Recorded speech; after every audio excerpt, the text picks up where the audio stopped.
오늘 은혜의 말씀은 고린도전서 4장 9절로 21절 말씀입니다. 함께 읽겠습니다. 생각하건대 하나님이 사도인 우리를 죽이기로 작정한 같이 끄트머리에 두셨음에 우리는 세계 곧 천사와 사람에게 구경거리가 되었노라.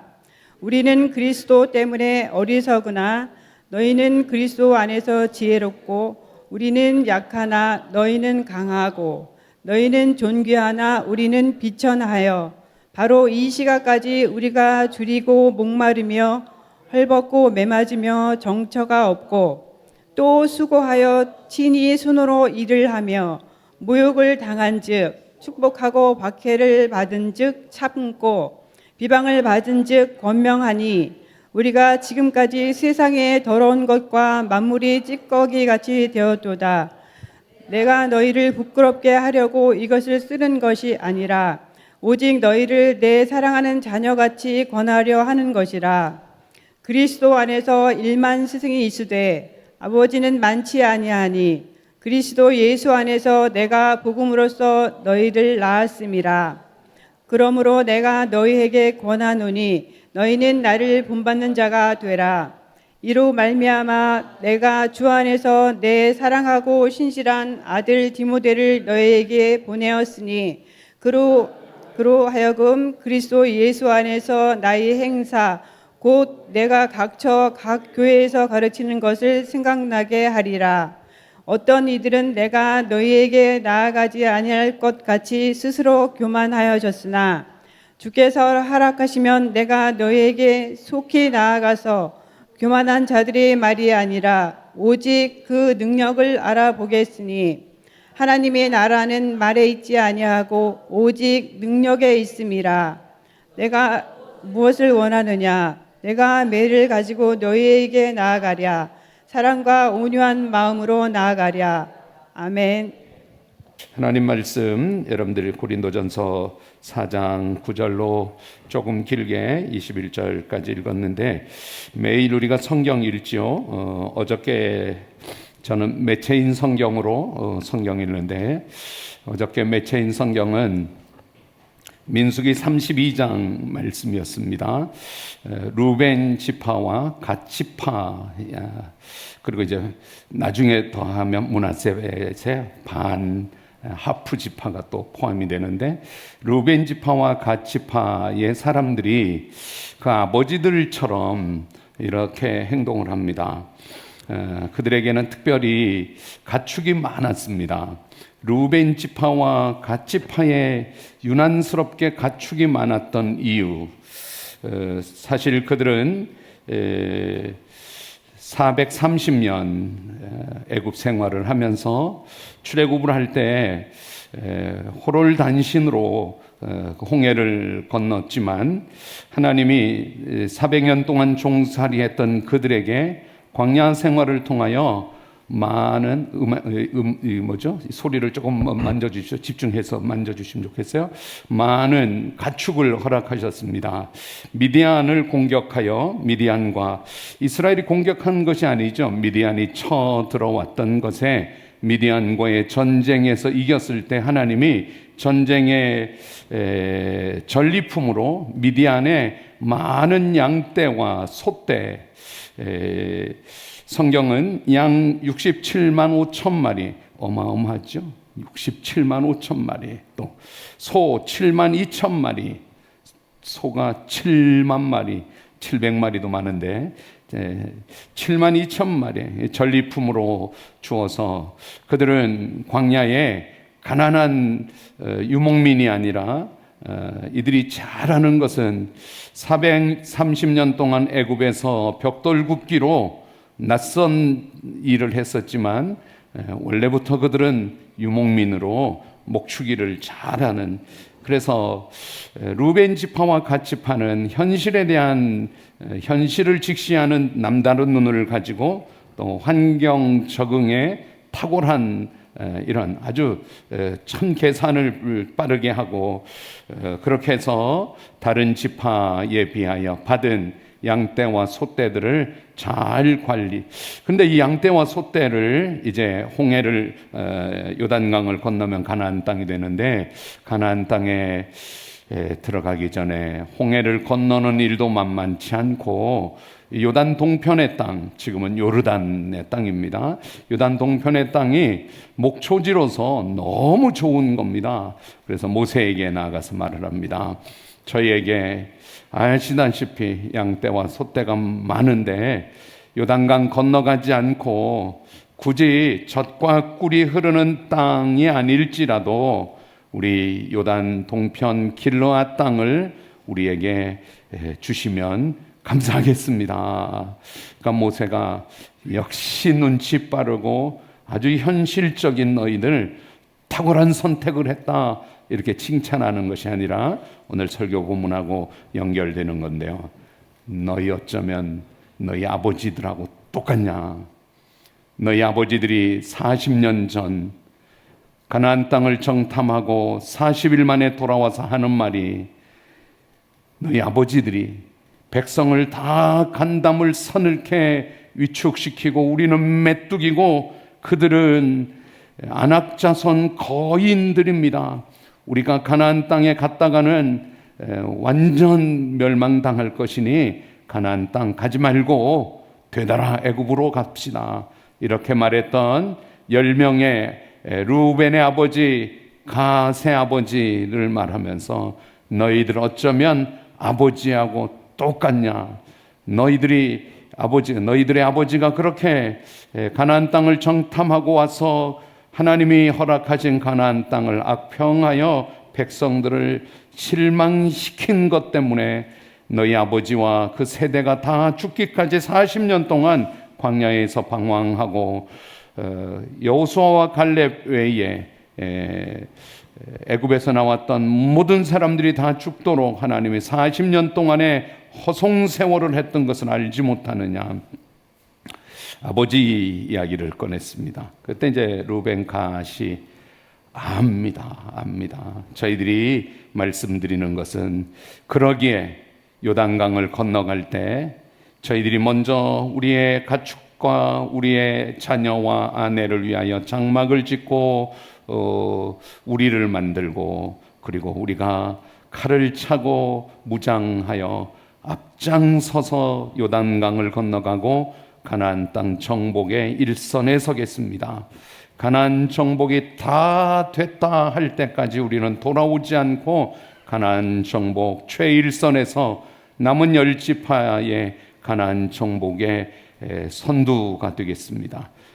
그런 다음에 모세가 돌아가라 그러면 돌아오겠습니다. 이렇게 약속을 하는 것으로 아버지와 전혀 다른 그런 삶을 약속하고, 그렇게 요단 동편 길르앗 땅을 기업으로 받았던 이야기가 있습니다. 아버지, 그리고 그 아버지의 아들, 우리가 많이 들어봅니다. 아버지 학교, 나는 아버지입니다. 파파클럽. 아버지가 얼마나 중요한 위치입니까? I am dad. 내가 아버지입니다. 만약 여러분들도 알고 있는 미국 철인 3종 경기 선수이고 마라토너였던 딕 호이트라고 하는 그분이 아이를 낳았는데 이름을 릭 호이트. 딕이 아버지고 릭이 아들입니다. 아들이 태어났는데 태어날 때 탯줄에 목이 감겨 뇌성마비로 태어났습니다.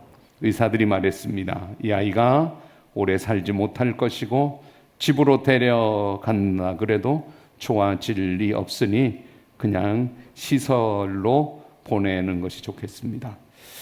하지만 아버지 딕은 아들의 눈을 보았습니다. 몸은 움직이지 못했지만 살려고 애쓰는 릭의 눈을 보면서 아닙니다. 제가 집으로 데려가겠습니다. 아이가 집에서 뇌성마비의 아이로 자라는데 어느 날 조금 더 자라고 컴퓨터 보조장치를 통해서 Go Bruins 이런 단어를 제시를 합니다. 브루인스라고 하는 미국 아주 유명한 하키팀 이름인데, 이 아이가 모르는 것이 아니라 알고 있고 대화하고 있고, 아버지는 아들이 비록 몸은 장애이지만 이 아이에게도 보는 것이 있고 알고 싶은 것이 있고 응원하는 힘이 있다는 사실을 알게 되는 아버지가 바뀌어집니다. 그래서 릭이 학교 자선 달리기 대회에 나가고 싶다고 이렇게 말할 때, 아버지 딕은 비록 운동 선수는 아니었지만 아들을 휠체어에 태워서 8km 달리기를, 그래서 여러분들이 많이 알고 있는 이미지인데요. 아버지가 뒤에서 휠체어를 밀고 아들이 뇌성마비 아이가 앞에서 타고 그 8km를 달렸습니다. 달렸죠. 1등 했다는 얘기가 아닙니다. 달리기를 마쳤을 때 아들이, 릭이 말합니다. 아빠, 달릴 때는 제가 전혀 장애인인 줄 몰랐어요. 달릴 때는 제가 정상 장애인인 줄 몰랐어요. 그 한마디가 아빠의 인생을 바꾸었습니다. 그 뒤로 아버지는 본격적으로 마라톤을 뛰고 수영을 하고 철인 3종 경주를 시작을 했습니다. 아들을 자전거에 매달아 달리고 휠체어에 밀면서 결승전을 뛰고, 수영할 때도 보트에 태워서 아들을 수영을 하고, 평생 1000번이나 넘는 철인 경기를 완주했다 그랬습니다. 나중에 아버지의 표현이 이런 것입니다. 내가 아들을 데리고 달린 것이 아닙니다. 아들이 나를 달리게 했습니다. 아버지는 아들을 고쳐야 될 대상이 아니라 아들을 통하여 자기의 인생을 새롭게 살았다는 것입니다. 제가 어저께 어떤 목사님이 재미있는 글을 보내와서 몇 번 읽었습니다. 인생을 살면서 착각하는 10가지. 시간은 많은 줄 알았다. 건강은 당연한 줄 알았다. 가족은 늘 곁에 있는 줄 알았다. 참으면 언젠가 알아줄 줄 알았다. 착하게 살면 잘 풀릴 줄 알았다. 말 안 해도 마음은 전해질 줄 알았다. 자식은 나처럼 살 줄 알았다. 친구는 변하지 않는 줄 알았다. 일만 열심히 하면 다 괜찮아질 줄 알았다. 나는 안 늙을 줄 알았다. 10가지 착각. 7번입니다. 자식은 다 나처럼 살 줄 알았다. 아니라는 것. 살아보니까 자식은 나처럼 사는 게 아니라 자식은 자식대로 산다는 것입니다. 착각을 설교를 통해서 조금 깨도 좋겠습니다. 저는 저희 아버지가 72세에 돌아가셨습니다. 좀 더 사셔야 되는데, 어렸을 때 기억하는 저희 아버지는 성실하고 잘생기셨고 지혜롭고 책임감 강하셨고, 동네 마을 잔치 때 농악대 맨 앞자리에서 상모를 돌리며 상쇠를 맡아 꽹과리를 치며 긴 그 상모를 힘차게 돌리며 마을 잔치를 이끌던 모습 제가 기억합니다. 손재주가 많으셔서 목수 일을 하시고 동네 집도 짓고, 나중에는 발전하는 거 집도 지으시더라고요. 기둥을 세우고 저희 집도 지으시고, 농기구 만들고 고치고, 동네 목수로. 제가 기억하는 저희 아버지는 아버지 인생을 마음껏 누리고 꿈을 펼치고 살지 못하신 것 같습니다. 할아버지의 네 아들 가운데 3번째 아들이신데, 큰아버지, 제일 큰아버지는 면 종합장이셔서 매일 아침에 자전거 타고 출근하시고 저녁에는 술에 거나게 취하셔서 자전거를 어디다 놓고 오기도 하시고, 길에다가 놓고 오시기도 하시고, 또 찾으러 가서 저희 큰아버지는 조합장으로 아주 유지셨습니다. 둘째 큰아버지는 일찍 객지 생활을 시작하셔서 집에 안 계셨습니다. 저희 아버지가 큰 집의 농사일을, 할아버지 할머니 모시는 일들, 큰 집의 일을 농사가 많았거든요. 동네 부자하셔서 저희 아버지가 큰아들같이 농사일을, 저희 집 일은 저희 어머님이 대신, 그러니까 저희 어머님은 집안일을, 우리 집 일을 하고 아버지는 큰 집의 일을 하시고, 물론 뭐 집안일을 할 때도 있지만, 그러니까 두 분 사이는 늘 피곤하셨고 당연히 관계는 그렇게 썩 좋지 않으셨습니다. 할아버지가 돌아가시고 할머니도 돌아가시고 이제 아버지가 드디어 독립하셔서 가정을 세우시는데, 저 충주 근처에 목행이라는 곳으로 어떻게 이사를 가셨는지 모르겠는데 이사를 가셨습니다. 이사를 가셔서 거기서 몇 년, 한 10년 안 돼 사시다가 서울에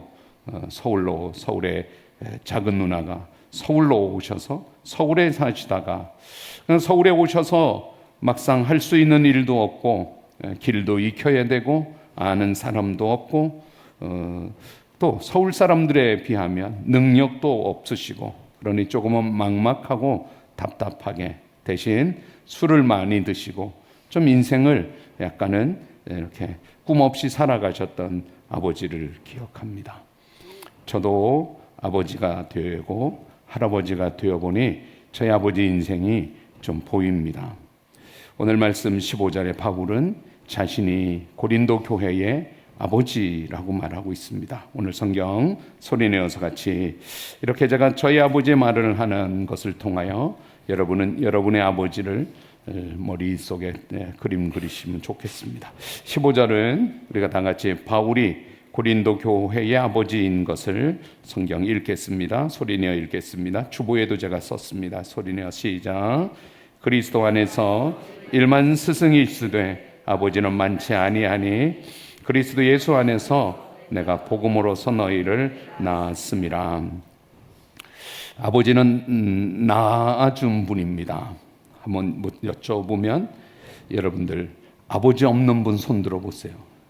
아버지 없이 하늘에서 뚝 떨어진 분, 아버지 없이 이 땅에 태어난 분, 아버지는 낳아주신 분입니다. 우리가 이 땅에 태어났다는 것은 아버지를 통하여 태어났다는 것입니다.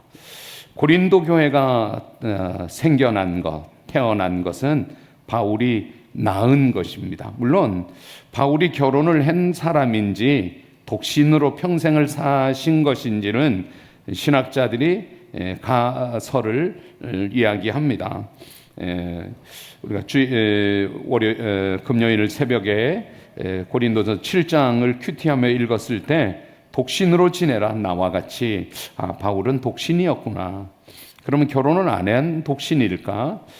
사도행전 26장 10절에 스데반을 죽일 때 나도 찬성표를 찬성했습니다. 사내들인 공회원은 반드시 결혼한 사람이었어야 하기에 아마 바울은 성경학자들이 많은 대체적으로 이렇게 주장합니다. 젊어서 결혼을 했다가 이후 아내가 죽었거나 사별이 했거나 아니면 바울이 복음 전도자로 나서면서 아내와 관계가 끊어졌을 수도 있겠다. 추정입니다. 모르겠습니다.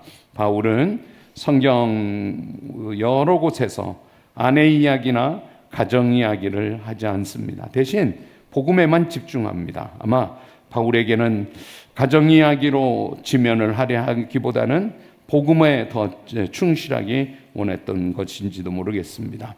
어쨌든 바울은 그렇게 조금은 가정과 멀어진 것 같은 그런 뉘앙스가 가득한 바울 서신에 내가 너희를 낳은 일만 스승은 있지만 내가 너희를 복음으로 낳은 아버지다. 아버지가 많지 않지만 내가 고린도 교회의 아버지다. 이렇게 말합니다. 그렇습니다. 우리는 누군가의 아들이고 또 누군가의 아버지, 어머니입니다.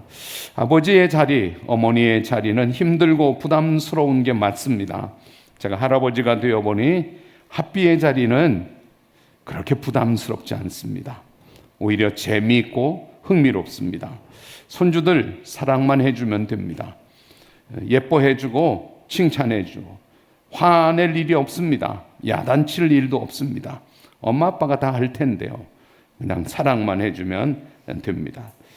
그러나 아버지의 자리는 무거운 책임감과 무한 부담이 있는 자리가 아버지의 자리입니다. 15절에 그리스도 안에 1만 스승이 있으되 스승과 아버지는 많지 아니 아버지를 나누고 있습니다. 그리고 바울은 그리스도 예수 안에서 내가 복음으로서 너희를 낳았습니다. 낳았다. 복음으로 낳은 아버지. 낳는 게 힘든 일입니다.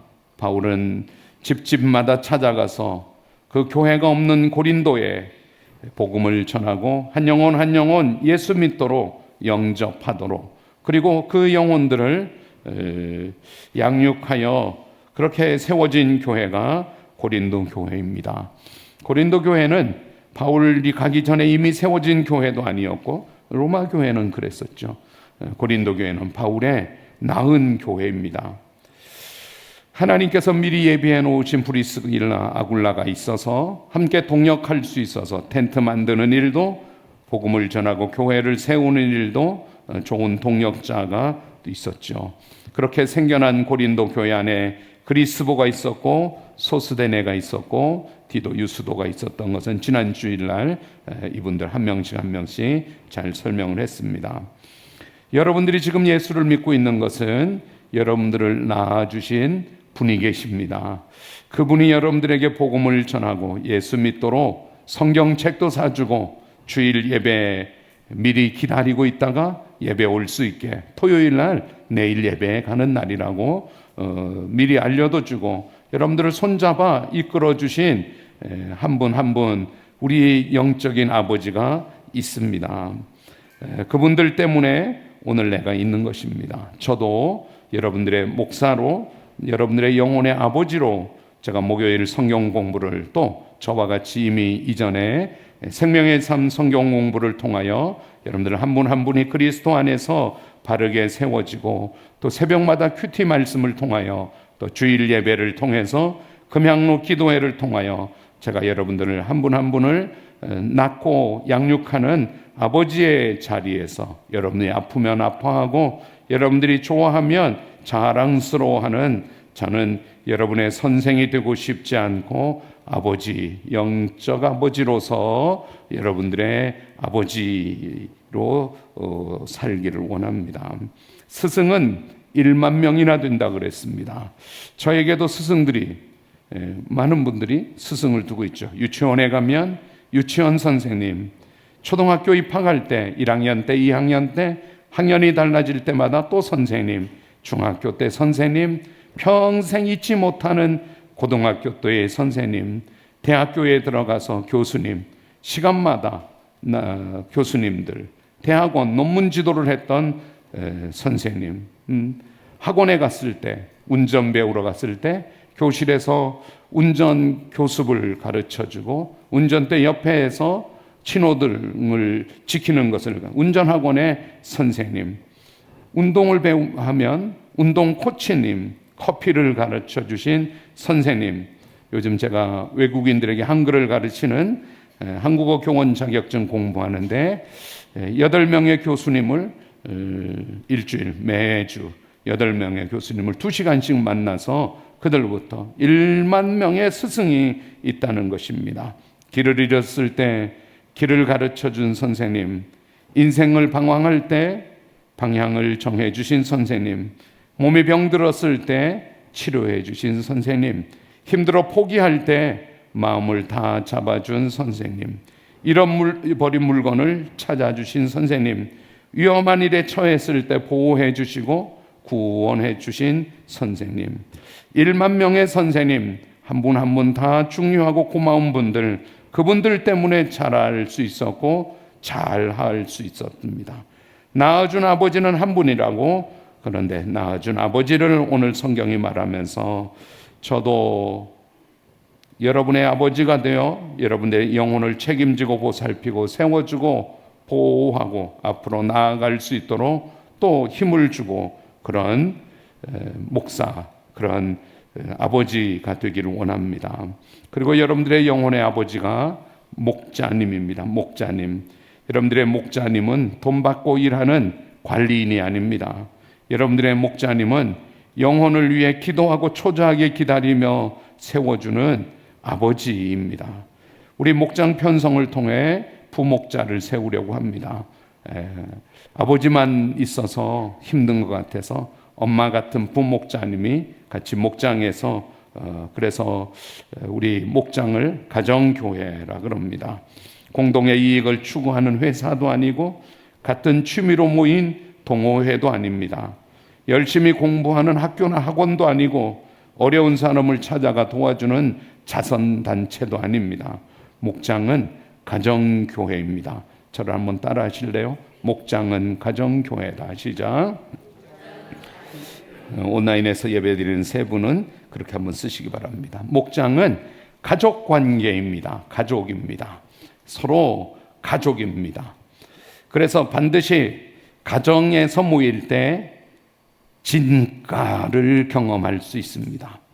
교회 예배 끝나고 테이블에 모였을 때는 그냥 교회 같은데 여러분들의 거실에, 여러분들의 안방에, 여러분들의 가정에서 모이면 매주일이면 참 좋겠지만 아니면 한 달에 한 번이라도 새롭게 목장이 편성되면 가정에, 그 가정에 맛있는 음식을 한 가지씩, 자기가 잘하는 음식을, 샐러드를, 잡채를, 튀김을 자기들이 한 가지씩을 가지고 음료를, 그래서 푸짐하게 먹는 날, 먹으면 힐링이 되잖아요. 먹으면 또 기쁨이 생기잖아요. 먹고 늦은 시간까지 서로 자신의 아픔과 기쁨과 기도의 제목과 성장통을 서로 나누면서 또 고민을 내어놓으면서 그렇게 목장을 통하여서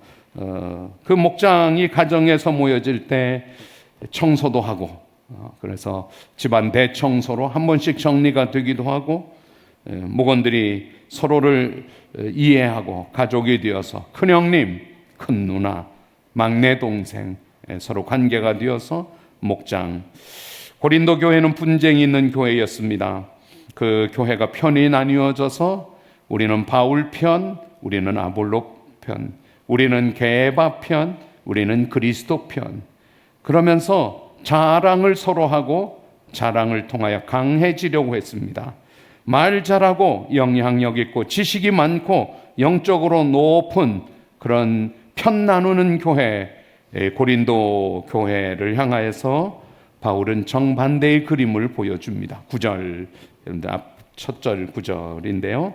내가 생각하건대 하나님이 사도인 우리를 죽이기로 작정된 자같이 끄트머리에 두셨음에 우리는 세계 곧 천사와 사람에게 구경거리가 되었느라. 하나님이 사도인 우리를 구경거리로 만드셨다. 끄트머리에 두셨다.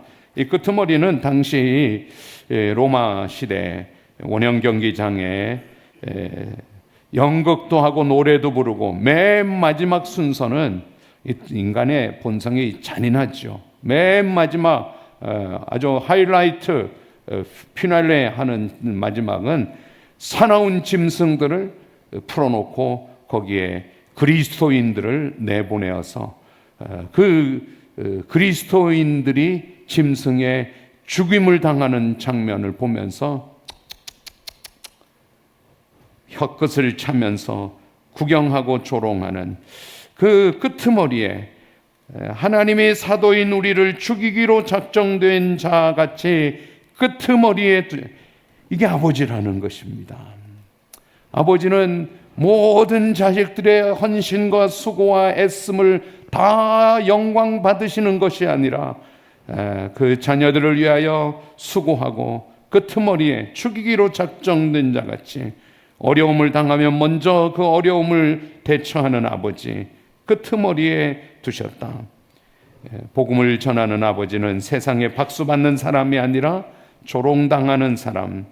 고린도 교인들은 스스로 복음을 받아들여 어느 순간 그들은 왕처럼 행동하고 있었지만 바울은 십자가의 길, 순교자의 삶을 아버지의 자리에서 말하고 있습니다. 10절, 우리는 그리스도 때문에 어리석으나 너희는 그리스도 안에서 지혜롭고 우리는 약하나 너희는 강하고 너희는 존귀하나 우리는 우리와 사도인 우리와 너희 고린도 교회를 말하면서 이 말을 칭찬하는 것이 아닙니다. 너희의 교만을 봐라.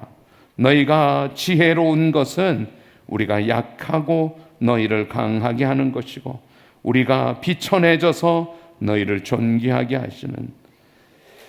고린도 교인들이 나는 영적으로 자랑거리가 있다, 잘했다 하는데, 바울은 오히려 십자가를 얘기하며 자신들이 죽음의 끄트머리에 서 있는 비참함을 통하여 오늘 우리에게도 성공이 우리의 목표가 되어 있고, 눈물은 실패자의 것으로 치부하고, 아는 것은 많은데 헌신은 없고, 이름은 유명한데 겸손하지 않고, 교회가 큰데 영향력이 없고, 십자가가 없는 순교자의 삶이 없는 자기 자랑에 빠져 있는 이 모습을 통하여 우리가 다시 아버지로서의 교회, 아버지로서의 믿음의 삶, 11절에 말합니다. 바로 이 시각까지 우리가 줄이고 목마르고 헐벗고 매맞고 정처가 없고, 어디로 가야 될지 정처가 없고, 수고하여 친히 손으로 텐트를 만드는 일을 하여 먹고 살고,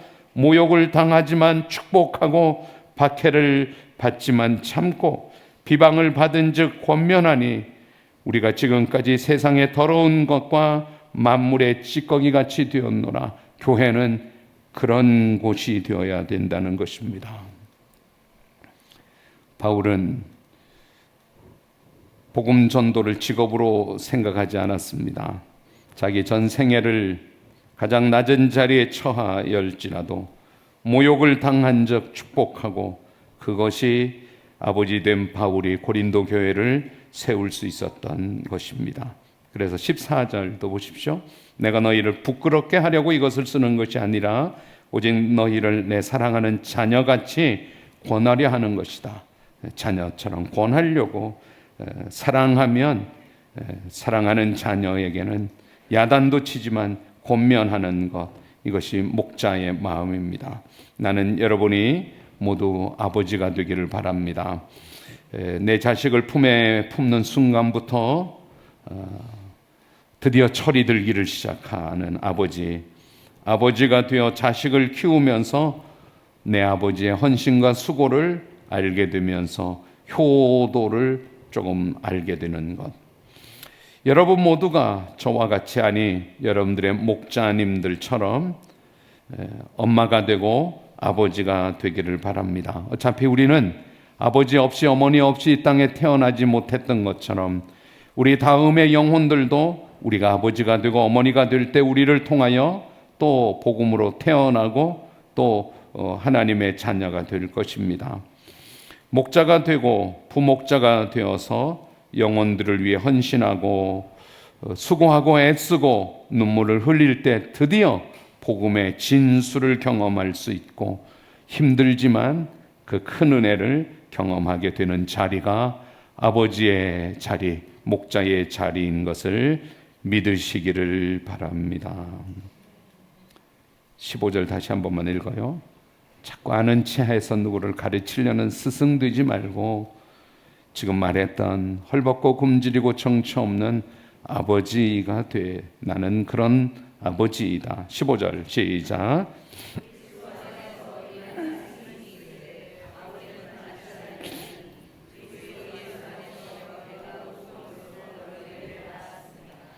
고린도 교회는 아버지가 없고 선생들이, 스승들이 많이 있어서 바울이 보기에 그 스승들이 아는 체 하면서 서로 갈등하고 싸우는 것이었던 거죠. 사냐, 아버지가 되어야 돼. 아버지가 되어야 돼. 그래서 내가 디모데를 보낸다. 디모데가 가서 내가 여러 교회에 어떻게 했는지 디모데가, 그러면서 20절 이제 마무리하겠습니다. 소리 내서 읽겠습니다. 20절 시작.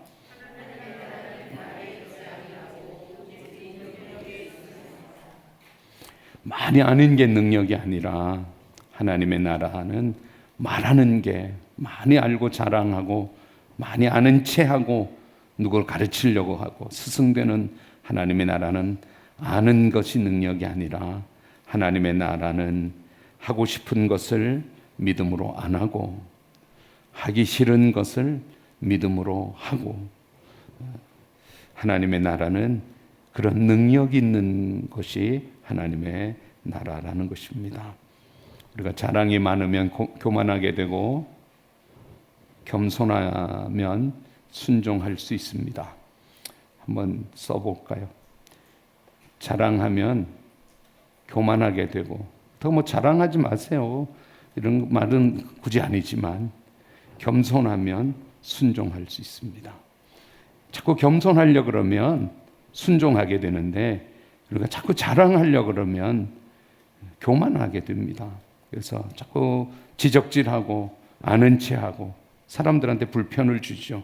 자랑하면 교만하게 되고 겸손하면 순종하게 됩니다. 자꾸 겸손하면 다 수용할 수 있죠. 바울은 그 고린도 교회를 향하여 내가 사랑으로 갈까? 바울이 못 온다는 것을 단정하고, 바울이 못 올 텐데 바울 못 올 텐데 우리가 우리 마음대로 한다고 어떻겠어? 바울 못 올 텐데. 그러면서 바울이 못 오는 것을 전제하고 안 해야 될 말들을 막 하고, 이런 때 내가 매들고 갈까? 사랑으로 갈까? 그러면서 너희들 바뀌어야 된다.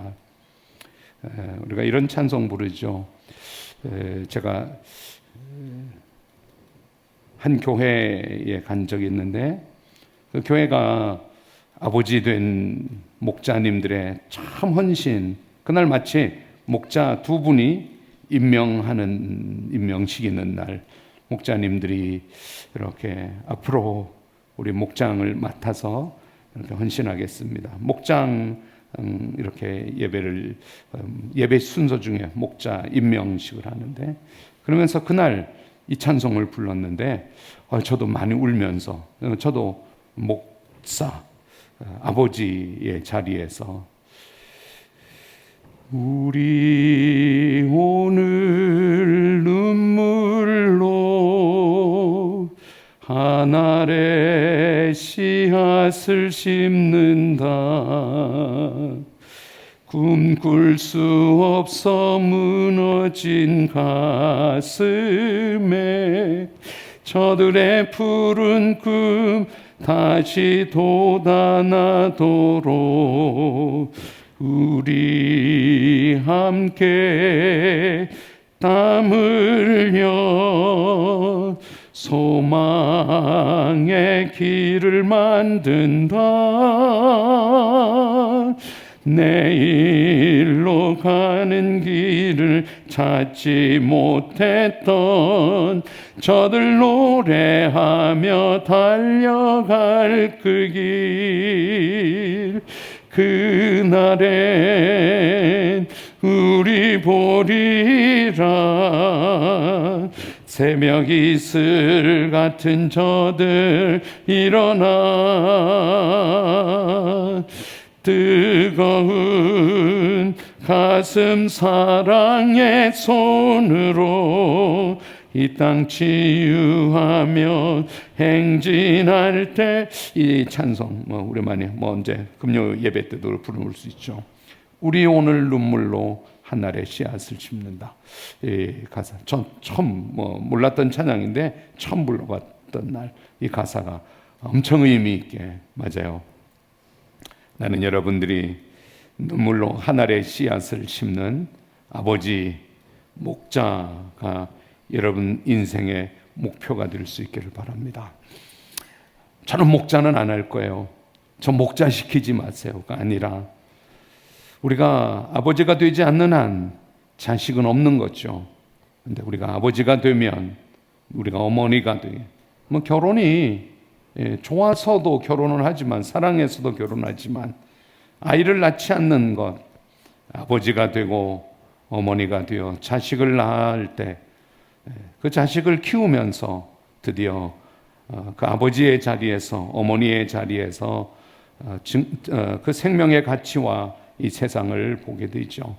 우리가 아버지가 되고 어머니가 되기로, 목자가 되고 부목자가 되기로 여러분들이 결심할 수 있다면, 하나님께서 세종안교회 목장 편성에도 또 하나님의 창립 47주년 통해서도 이 교회를 다시 한번 또 다른 영혼들이 저와 여러분들을 통하여 이 땅에 또 태어나게 될 것입니다. 그러도록 우리 오늘 눈물로 하늘의 씨앗을 심는다. 이거 아버지가 없으면, 어머니가 없으면 태어날 수가 없죠. 아버지가 없는, 엄마가 없는 고아라 그러죠. 고아로 그냥 방치해 두지 않도록 하나님이 아버지로, 어머니로 허락하시고 돌보고 나 대신 눈물을 흘리고 내가 못 보는 것을 볼 수 있고 목자, 난 여러분들이 목자의 꿈을 꿀 수 있기를 바랍니다. 그래서 한 영혼을 케어하면서 그 한 영혼의 자라남을 통하여 우리가 얼마나 큰 기쁨을 경험하는지, 물론 고생 많죠. 그러나 고생보다 더 큰 은혜를 경험하는 것은 드디어 아버지가 되었을 때, 드디어 엄마가 되었을 때. 제가 오늘 목양 칼럼 글 썼는데 우리 이혜리가 우리 6개월이 아니고 8개월 된 우리 손녀딸인데 아빠 엄마가 잠깐 문상 가서 한 2시간 반 이렇게 오면 되리라고 생각했는데 한 30분은 잘 모르고 버틴 것 같아요. 그때부터 울기를 시작하는데 얘 앞으로 큰 인물 되겠구나. 멈추지 않고 엄마가 올 때까지, 엄마 오고는 뚝 그치는 엄마 올 때까지. 그래서 제가 너무 울어서 창문을 닫았다가 밖에 아빠 차가 보여서, 야, 4층이거든요. 아래층에서 얘라라고 한 번만 불러줘. 아빠 목소리를 듣는 것만으로도 아빠 목소리를 들으면 좀 될 것 같아서 아빠가 오니까 됐죠. 끝까지 우는 겁니다. 우리에게 목자가 없으면, 우리에게 엄마가 없으면, 부목자가 세워지지 않으면 끝까지 울죠. 그냥 울죠. 장난감을 줘도, 젖을 먹여줘도 얼레고. 저희 아내가 그냥 눕혀놓더라고요. 너 울어봐. 그러니까 엎드려서 팔 찢고 막 울다가 엎드려서 울고 한 30분은 그렇게 울었던 것 같아요. 울고. 여러분들이 목자의 꿈을 꾸시길 바랍니다. 고생합시다. 그 말이기도 하지만 사실은 그 안에 놀라운 복음의 진가를 누리고 하나님의 살아계심을 생생하게 경험하는 자리, 내가 감사하는 것을 같이 감사하자고, 내가 읽는 성경을 같이 읽자고, 우리의 기도 제목으로 같이 기도하자고, 우리 같이 하나님을 위해서 식당에 모여서 헌신하자고, 또 우리 교회를 청소하는 일에 같이 봉사하자고, 그 일을 그냥 방치하고 될 대로 되라 하지 않고 그 일을 앞장서서 헌신하는 목자님들을 통하여 내 영혼의 아버지, 그 아버지의 자리에 어느덧 내가 아버지 어머니가 되는 순간 하나님 앞에 더 간절함으로 살아가게 될 것입니다. 더 큰 은혜를 누리게 될 줄 믿습니다. 자리에 일어나서 찬양하겠습니다. 오늘 기도의 제목은 우리 아버지 어머니 목자들을 축복하고 하나님 나를 목자 되게 해 주옵소서. 주 사랑이 나를 숨쉬게 해 세상 그 어떤 어려움 속에도 주 은혜로 나를 돌보시며 세상 끝날까지 지켜주시네. 주 사랑이 나를 이끄시네. 내가 갈 수 없는 그 곳으로 주의 사랑 나를 붙드시며 세상 끝날까지 인도하시네. 아멘. 주님만이 내 아픔 아시며 주님만이 나의 마음 어루만지네. 어느 누구도 나를 향하신 주님의 사랑을 끊을 수 없네. 아멘. 주님만이 내 능력이시며 주님만이 나의 구원이시네.